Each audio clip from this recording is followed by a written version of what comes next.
Richard, a very warm welcome to the MotorMouth podcast. How are you? Hi, yeah, very well, thank you. It's great the sun's appeared in England, so that's helping my mood. Yes. Yeah, it's been severely lacking, hasn't it, the last few weeks? Although I've just got back from Miami, so I can't complain. It was bloody boiling, but it's nice to see the sun shining here in the UK. So, Richard, we like to go back in time and find a little bit about our guests before we get deep into other things. So, take us back. Where was home? Where were you from? What or who shaped who you've become today?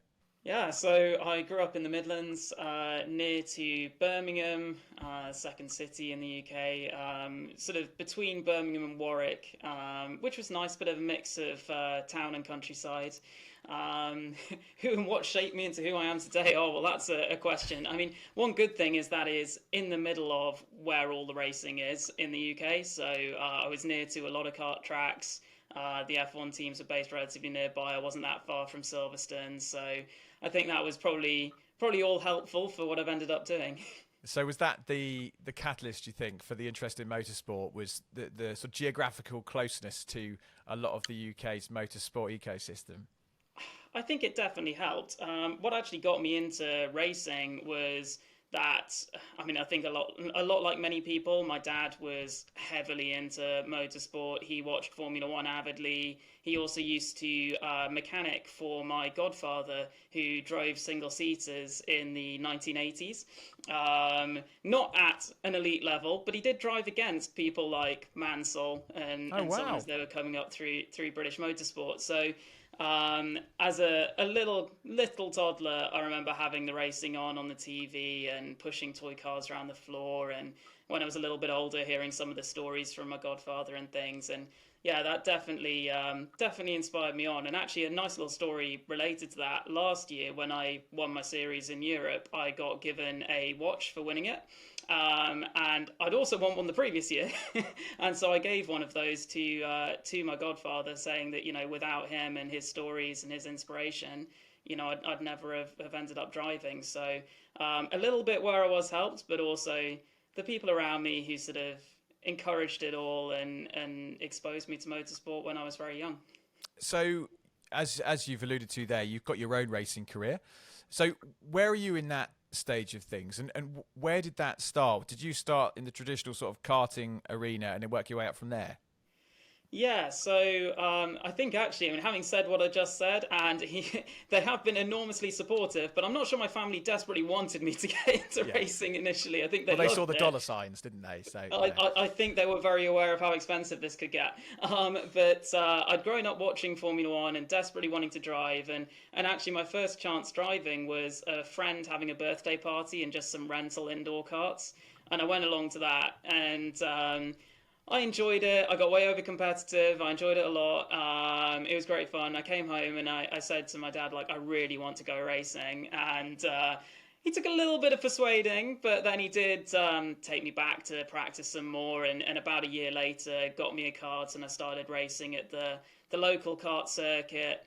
Worked my way up, racing in British Championship karting, and it's all kind of gone from there. And a lot of it through just connections as they've come along the way. So when I was karting, I had a good friend whose dad had a Formula Ford team. And so my first step out of karts was to go and drive Formula Ford. Firstly, club racing at Castle Combe, which is a track down near Bristol, that kind of area.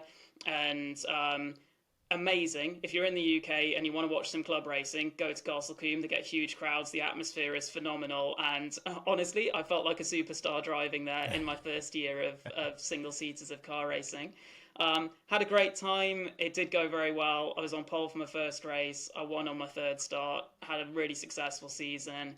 Went national championship the year after, which again went well, but I think I quickly realised that I didn't really have the money for single seaters whatsoever. Yeah. I missed a couple of events, but when I was there, yeah, I had some wins. It was good. I finished runner-up in the championship. And then something happened that really kind of changed my whole direction in my career, which was I got the chance to drive a prototype thanks to a guy called Paul Nightingale, who owned a brand called Spire Sports Cars. And he said, I'm running this driver, but he is going to stop at the end of the season. Do you want to come and test the car? And I went along, tested it at Donington, absolutely fell in love with it. Had a bike engine, high revving, sounded amazing, slides everywhere because it's not got that much aero, really high power to weight. Time of my life. Set some good lap times, and yeah, he put me into prototypes for the next 2 years. I had an incredible time, loved it, and met a guy called Chippy Wesmail, who then took me with him to Praga, to the British Endurance Championship, more serious prototypes at that stage.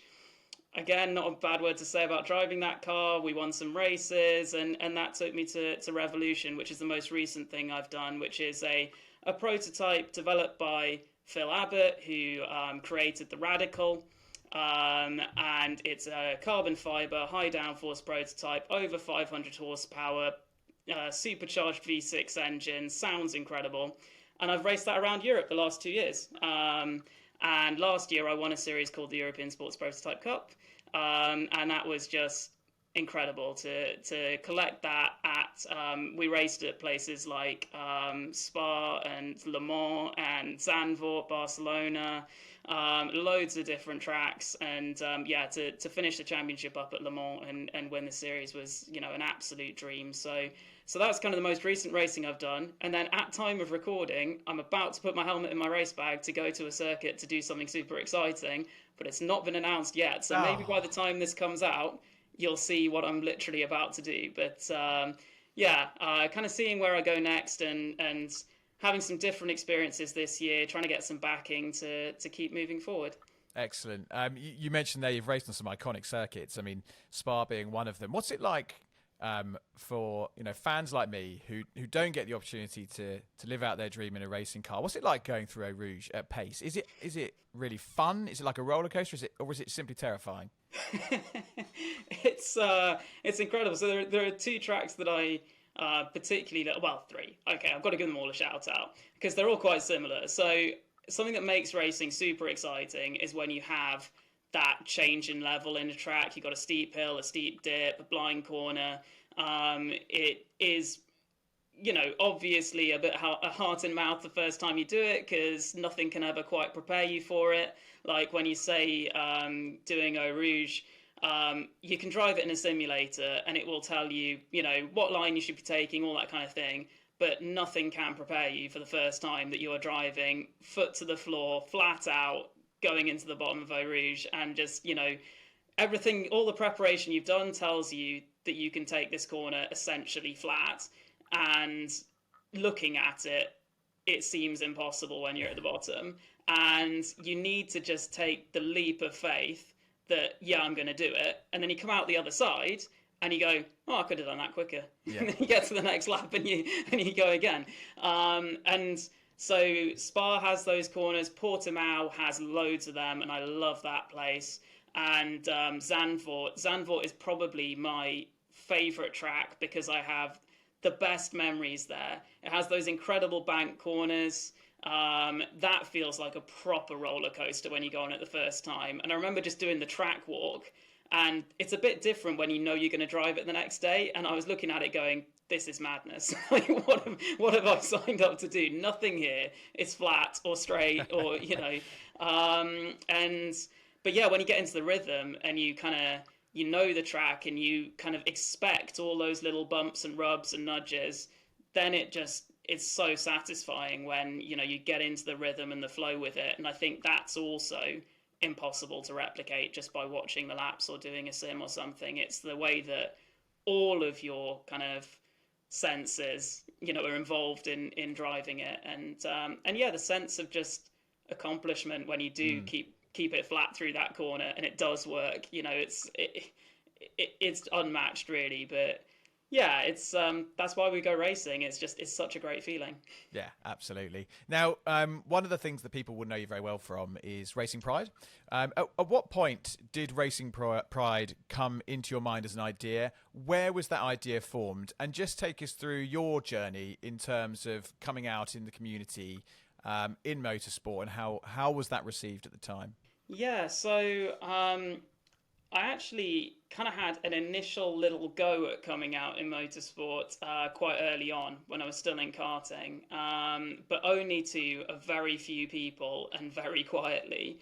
And that was because sort of the atmosphere of the mid-noughties in racing, and I think even this was quite different from a decade or two previously, but the mid-noughties in racing was all about, grid girls, and the idea of having female drivers was basically not even a thing at that point in time, and there were very, very few, and it wasn't something that was kind of celebrated in the way that it is rightly now in a lot of ways.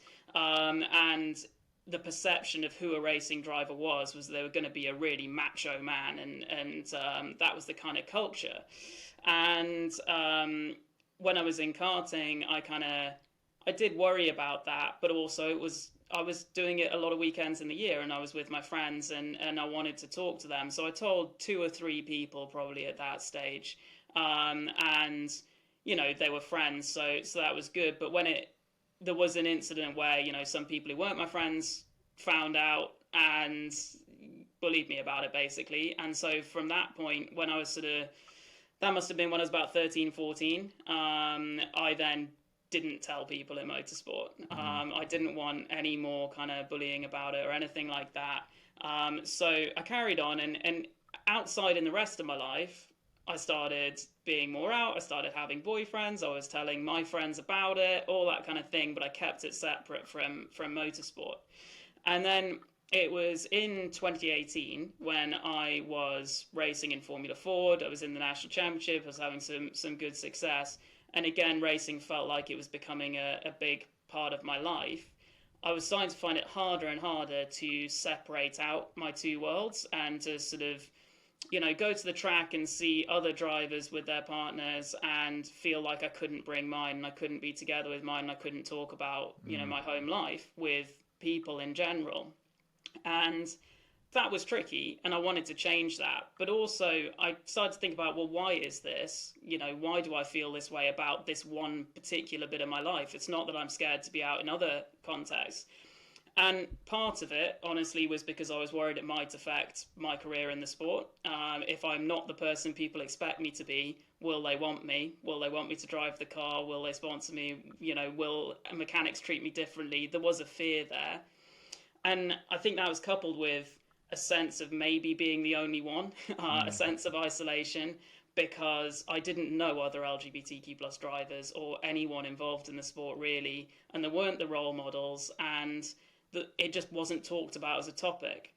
And I think what I realized that changed things was actually something that was really positive for the sport, which is that actually there are lots of people in motorsport who are really good people, who are allies, who want to be supportive, who maybe honestly genuinely don't care about anything other than getting the car around the circuit, and actually those people are there, and they want to include everyone in the sport. They want to grow the sport. They just perhaps don't know how or how to say it.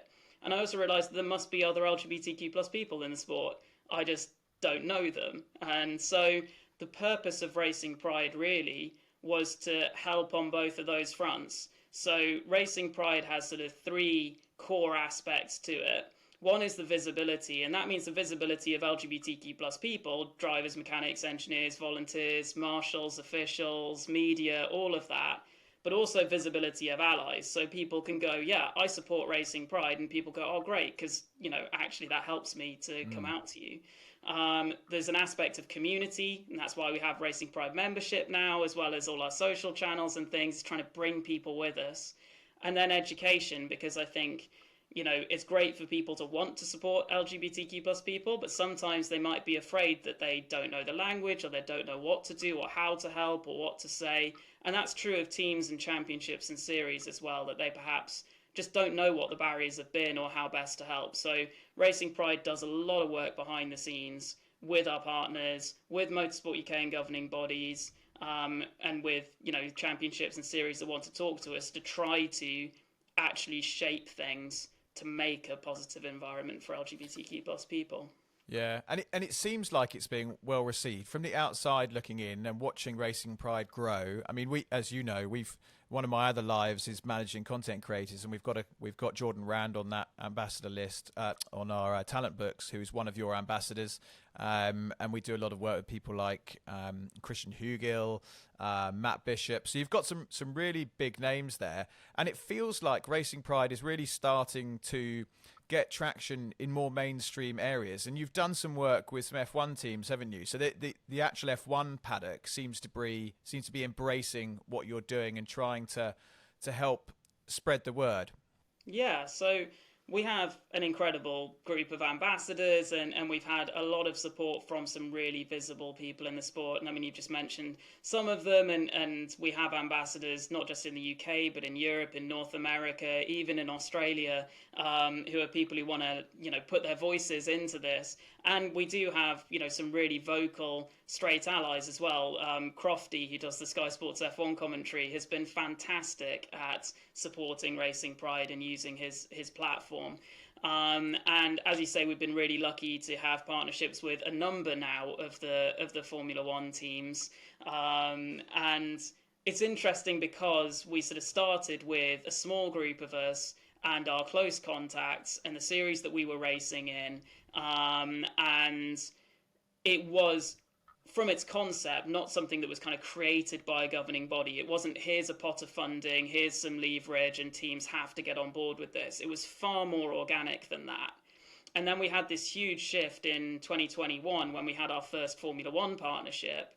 And now suddenly we have so many teams in the Formula One paddock working with us. And I think something that's really important for me as we grow is to maintain the genuine connection to the community, so that this doesn't become just a kind of elite top of the sport project, but it's something that actually operates at all levels throughout the sport and across disciplines. And that's something that we're working on now. In fact, I was speaking to someone in motorbikes recently, and I was saying, well, one of the things is people think of Racing Pride and they think of Formula One, and their response is, well, that's not a bad thing, is it? Which it isn't. It's fairly mind-blowing, actually, but we do want to keep that connection to the whole of the sport, as well as doing that really highly visible and very important work in Formula One. And you said as well, it's kind of, from the outside, it seems it's really positive. It's had a lot of support, a lot of traction, and that is true. It is growing fast, and it is getting more and more acceptance. And I think as more teams come on board, this becomes a more kind of accepted conversation to have. And I think a huge shift has been, this isn't like a niche little topic of conversation now. This is something that's on the agenda, and that's a huge shift. But it's not been without challenges, and I think we need to be honest about that as well, that it's been a huge amount of work to get to the point where we are now, and it still is a lot of work to keep moving it forward, because people have concerns, challenges, issues, particularly within the context of a global sport. How do we overcome that? So it's not been just straightforward and easy and knocking on an open door, but yeah, I always hoped it would get a lot of support in motorsport, and it has become something that thankfully has got a lot of big names and a lot of big teams getting behind it. Yeah, it's interesting. I mean, I came to your event in Austin. You had your do there. I can't remember the part of town that it was, but it was clearly an open community area. There were pride flags, rainbow flags dotted around the street, and you had a very successful event there, where incidentally I had the hottest, spiciest margarita of my life, which officially ruined my taste buds for the week. But nevertheless, it was nice booze. But what stood out to me, and maybe this is, I don't know whether that was a one-off or if it was a challenge you face, is that myself and Andrew, the two sort of straight guys that were there, were at the time when I was there, and we had to leave early, but we were the straight guys in the room. Do you feel like there's a challenge to get? I mean, you mentioned you've got some ambassadors and spokespeople like Crofty, who are obviously straight, who are trying to fly the flag and raise awareness. Do you feel like there's a reluctance or a challenge to try and get more straight people to come and say, hey, this is a good thing, let's push this and keep it going? Yeah, I think it's essential to have support from straight allies. I do think that there is still a cultural shift that needs to happen in motorsport, particularly in certain areas.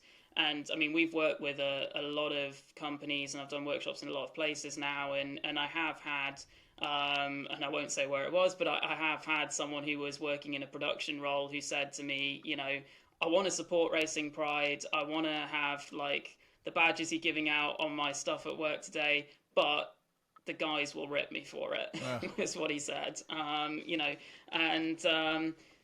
I think that's something that comes over time of, creating this shift. But to create that shift, we do need individuals, and particularly straight allies, to say, yeah, okay, I'm not LGBTQ plus myself, but I believe that this is important, and that we should be welcoming these people. And that really does start to change things. When I was racing in Praga in the British Endurance Championship, I was fortunate to have an incredibly supportive team around me. My co-driver, Chippy Wesmail, he was really sort of vocal in supporting. He said to me, let's have a big Racing Pride logo on the car, and he was just a straight ally, and he would talk to the other drivers sometimes if they were, saying things they shouldn't be, or things like that. Or when we did a Racing Pride activation in that series, one or two of the drivers were reluctant to have the logo, and I heard people telling me that he'd gone to see people and said, why aren't you supporting this? And had that conversation, and it was just such incredible allyship. And that made me feel so valued in that team, honestly. And I think that kind of individual action to support can make all the difference. Because I can say this matters, but of course it matters to me. It's fantastic when, people who perhaps aren't part of the community say, this is, it's an important thing for our sport, we should be doing this. Absolutely. I mean, it's something. It was one of the things I wanted to talk to you about, because before I was getting ready to record this, I was looking through your website, and I was looking at like the members sections and various other parts of the website, and I was thinking, where is the place for straight people to support this? And I'm an advocate for inclusivity, like across the board, whether it's the LGBTQ plus community or people from disadvantaged backgrounds. Like I commented on someone's LinkedIn post the other day who was advertising for a new job role. Someone would say, I'm looking for this individual. Here's what you've got to have, blah, blah, experience. Fine. But it also said, and a degree in so-and-so. And I was like, that grinds my gears. So I commented and said, why do they need a degree? You're immediately discounting a huge audience there who might be more than qualified through various ways to take that job, but because they need a degree, they're no longer able to. And I don't have a degree. So, I think I'm all for inclusivity across the board. And I would love to be a straight ally for Racing Pride in one way or another. And I think this is a small step towards it. And through our talent roster over at the work that we do at WTF1, I think there's an awful lot there we can do to support as well. I think it's fantastic, and more people should embrace it. And hearing stories about people worrying about getting ribbed by their mates if they show support for Racing Pride or any of the LGBTQ plus community seems absolutely ridiculous to me. And there's clearly still, as you rightly point out, a cultural shift that needs to happen to get people not worrying about that sort of stuff. But I suppose as well that it's difficult because that comes down to individual personality traits as well, doesn't it? I mean, if you're an insecure individual and you worry about that sort of thing, God, you're fighting an uphill battle there, aren't you? There's only so many people you can convert based on their personality types, I guess. Yeah, I think it's a thing of, we need the sport as a whole to move the dial of what the kind of normal behavior is, what the expectation is, and then obviously you hopefully get to a situation where someone isn't saying, oh, well, I'm going to get ripped for that. They know that this will be fine. This is an expected part of the sport that we talk about these things. And I hope we get to that point. I think as well it's worth mentioning that the kind of demographic in motorsport has changed a huge amount since I was in my early karting days. And you mentioned your talent roster at WTF1, and that has also been a big shift. That motorsport Formula One is something that now is big on social media and has influencers and young people engaged, and far more women than ever before, and a very different audience that's come from the sort of Netflix shift, that's come from just the sport trying to embrace a different type of fan. And I think that's been enormously helpful and will continue to be, because people come to the sport perhaps without any assumptions, and then very quickly at the moment they start to ask difficult questions. So I know that there are people who've come and found Formula One in the last few years who innocently ask, well, why is there only one black driver in Lewis Hamilton? Why are there no female drivers? Have there ever been any gay drivers? Well, to our knowledge, the only male gay driver drove in the 1970s. And people are asking these questions because they expect the world to be different from how it is. It's not because they're being malicious. Yeah. But I think they're asking important questions about the sport. And when you look at it from that perspective, you go, well, why don't we have more female drivers? Why don't we have more diversity represented? And I think that's very healthy for the sport. And I think the sport should see it in a positive way of, look, here is a different demographic. They have different values, but they have the values that can help to move us forward and to make a better sport. And the more effort we put in to becoming that sport, the more we're going to attract those fans, which means we're going to attract more people into the industry as well and into the sport itself from different backgrounds. And we're going to grow the sport, both in terms of who's inside it and who watches and consumes it. And that's good for everyone who has an interest in motorsport. Yeah. Now, I imagine there's still a lot of people up and down paddocks in various parts of the world, not just Formula One and that paddock, but right down to junior categories, who are quietly hiding away their sexuality or what community they're part of. What would you say to someone who might be listening, who's in the LGBTQ plus community, or even not, but wants to be? What would you say to them if they have a fear about coming out in motorsport? I think it's important to be honest with people and say that I can't promise that you won't face challenges coming out in motorsport. It does depend who's around you, whether you're around allies. It does depend on your personal circumstances. It depends on where you're racing, what you're racing, and so on, the challenges that you might face. But there has never been a better time to be LGBTQ plus in motorsport, and we are making progress. And I think a huge difference, and something I could say to that person, is you won't be alone. Racing Pride does now exist. There is a community for you. There are people that you can talk to, that you can relate to, that you can share your challenges with, and who will help you to come through them. And I think a huge shift as well. Very recently, last year, I was part of Motorsport UK creating its first ever trans inclusion policy, and indeed the first that any national governing body for motorsport has anywhere in the world. And I think it's significant that, as well as Racing Pride, you also, certainly if you're in the UK and governed by Motorsport UK, you have a governing body which is actively advocating on your behalf and putting in place policies to support you. Cultural shift takes time, but if you're LGBTQ plus in motorsport, you're not alone in 2024, and there will be people to support you. Yeah, absolutely. So if you're listening and you do need some help, obviously go to the Racing Pride website, have a look, go to Motorsport UK, reach out to people. There are people there that can help. Now, we've already nearly run out of time, unbelievably. We're always trying to keep this to half an hour, but it never succeeds. So very quickly, just talking Formula One, I just got back from Miami. I'm still suffering from jet lag, and it was completely pathetic, but there we are. It was nice to see a different winner, wasn't it? I think we were all a bit fed up of seeing Max Verstappen on the top step of the podium. Well, Red Bull's one of our partners in Formula One, so I wouldn't Max. say that.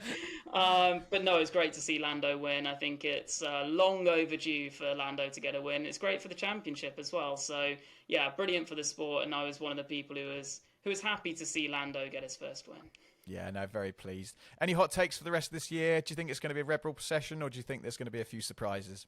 I think the thing is, we're only a quarter of the way through the season. With it being so long now, there's still 3/4 of the year left to go. And if that pace from McLaren is genuine and is repeated at other tracks, probably is a little bit early to write it off. And I think as well, at the moment, everyone wants to really think about 2026. So the more of a fight this year's championship becomes, the later developing next year's car becomes, which means the later the 2026 car becomes. And so I think the more intense and competitive we can have this championship, the better our chances are of having a really competitive next generation from 2026 on.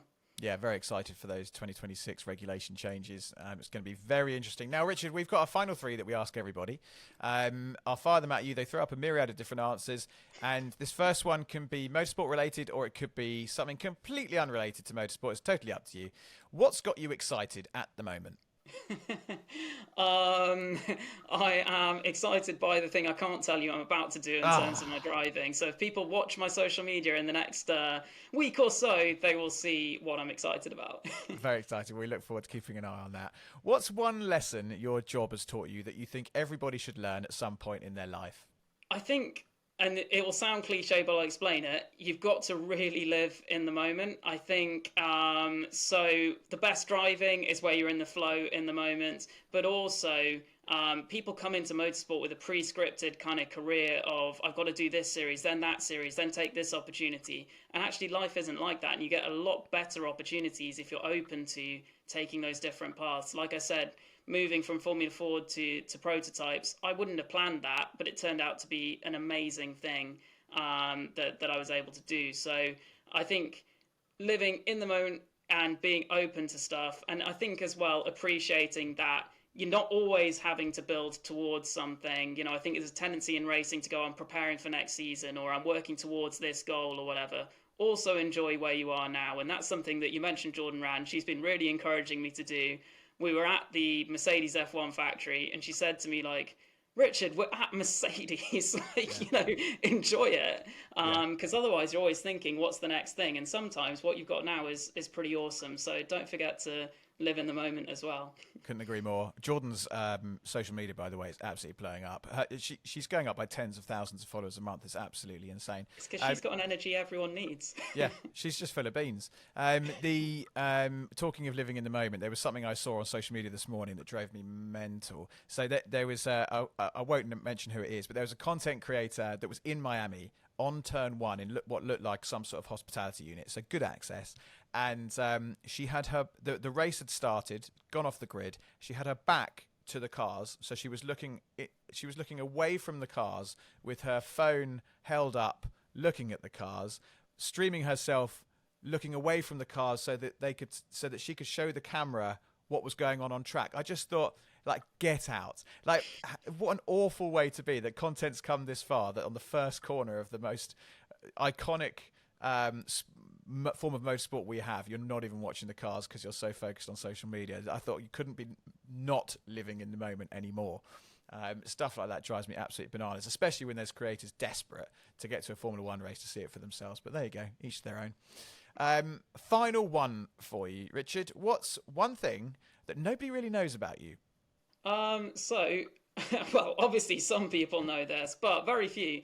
I used to be an international fencer for Great Britain, so I did fencing, which is sword fighting but with rules. It's an Olympic sport, I promise you.